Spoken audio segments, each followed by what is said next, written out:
Je vais être honnête avec vous. Si quelqu'un m'avait dit avant le match que le Maroc allait faire autant souffrir le Brésil, j'aurais répondu « Oui, c'est possible ». Mais si cette même personne m'avait dit que certains Brésiliens allaient jouer comme s'ils découvraient leur coéquipier pour la première fois, là j'aurais demandé le nom de son marabout.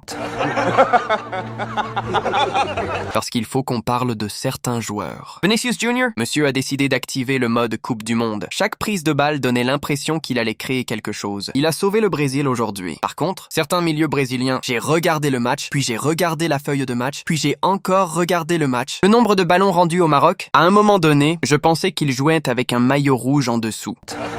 Franchement, si les passes ratées donnaient des points, le Brésil aurait gagné 15-1. Salut la famille, j'espère que vous allez tous très bien. Bienvenue dans ce nouveau débrief de la Coupe du Monde 2026. Le Brésil et le Maroc se quittent finalement sur un score de 1-1 dans ce choc du groupe C. On met le like, on s'abonne surtout, et sans plus attendre. Let's go! Parce que ce qu'on vient de voir mérite qu'on en parle. Tout le monde attendait le Brésil d'Ancelotti, le Brésil de Vinicius. Le Brésil qui rêve enfin de sa 6e étoile. Mais en face, ce n'était pas n'importe qui. C'était le Maroc, l'équipe qui ne respecte plus personne. L'équipe qui regarde les grandes nations dans les yeux. Et dès les premières minutes, on a compris que les Lions de l'Atlas n'étaient pas venus pour prendre des photos avec Vinicius. Ils sont venus pour gagner. Défensivement, ils étaient organisés. Collectivement, ils étaient prêts. Tactiquement, ils savaient exactement quoi faire. Et surtout, ils n'avaient aucune peur. Le Brésil avait le ballon, mais le Maroc avait les idées. À chaque récupération, ça partait vite. Hakimi montait. Brahim Diaz faisait parler sa technique. Ounahi distribuait. Et Saibari, monsieur a décidé que ce soir, il fallait rappeler à la planète entière pourquoi cette génération marocaine est spéciale. À la 26e minute, boum, le Maroc frappe. Saibari ouvre le score. Et là, silence du côté brésilien. Parce que soyons honnêtes, quand tu encaisses contre cette équipe marocaine, tu commences à réfléchir à ta vie. Tu commences à revoir tous tes choix. Tu commences même à te demander si tu n'aurais pas dû écouter ta mère quand elle te disait de devenir comptable. Le Brésil était perdu. Casemiro semblait courir avec un sac de ciment. Paqueta alternait entre génie et disparition. Rafinha essayait mais forçait énormément. Et Vinicius se retrouvait souvent seul à vouloir renverser la situation. Mais voilà. Les grands joueurs répondent dans les grands moments. À la 32e minute, Vinicius récupère. Il accélère, il repique. Et il envoie une frappe magnifique. Égalisation. 1-1. Et honnêtement, c'est exactement ce qu'on attend d'un joueur de son statut. Parce qu'aujourd'hui, Vinicius a peut-être évité au Brésil une entrée en Coupe du Monde catastrophique.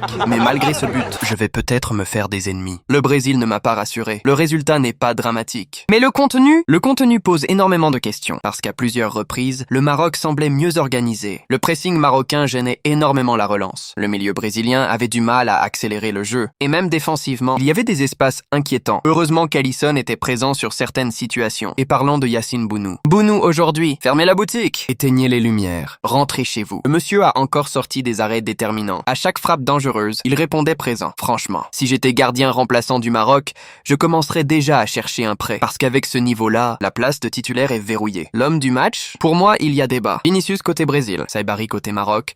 Mais mon coup de cœur, c'est le Maroc collectivement. Encore une fois, cette équipe refuse de subir. Elle joue avec personnalité, avec courage, avec discipline. Et ça, c'est énorme. Mention spéciale également à Hakimi. Parce que défendre contre Vinicius pendant 90 minutes, ce n'est pas du football. C'est une épreuve psychologique. Par contre, petite mention humour. Fabinho. Le pauvre homme a terminé avec le visage couvert de sang après un choc. Heureusement, il a pu continuer. Mais pendant quelques secondes, on aurait dit qu'il sortait directement d'un film d'horreur. L'action WTF du match? Certaines relances brésiliennes, je vous promets. À un moment donné, je pensais que le Maroc avait 15 joueurs, tellement il récupérait facilement le ballon. Alors faut-il s'inquiéter pour le Brésil? Oui et non oui, parce qu'une Coupe du Monde ne pardonne pas. Et face à des équipes encore plus efficaces, ces erreurs peuvent coûter très cher. Mais non, parce qu'il y a du talent partout. Parce qu'Ancelotti reste un immense entraîneur. Et parce qu'avoir Vinicius dans ton équipe, c'est déjà une solution à beaucoup de problèmes. Du côté du Maroc, il y a énormément d'espoir. Cette équipe peut embêter tout le monde. Vraiment tout le monde. Elle l'a encore prouvé aujourd'hui. Et ce match nul laisse complètement ouvert ce groupe C. Le Brésil devra réagir lors de son prochain match. Le Maroc peut rêver d'une qualification historique. Et nous, on a peut-être assisté à l'un des meilleurs matchs de ce début de Coupe du Monde. Dites-moi en commentaire, qui est votre homme du match? Vinicius? Saibari? Bounou? Hakimi? Est-ce que le Brésil vous a convaincu? Et surtout,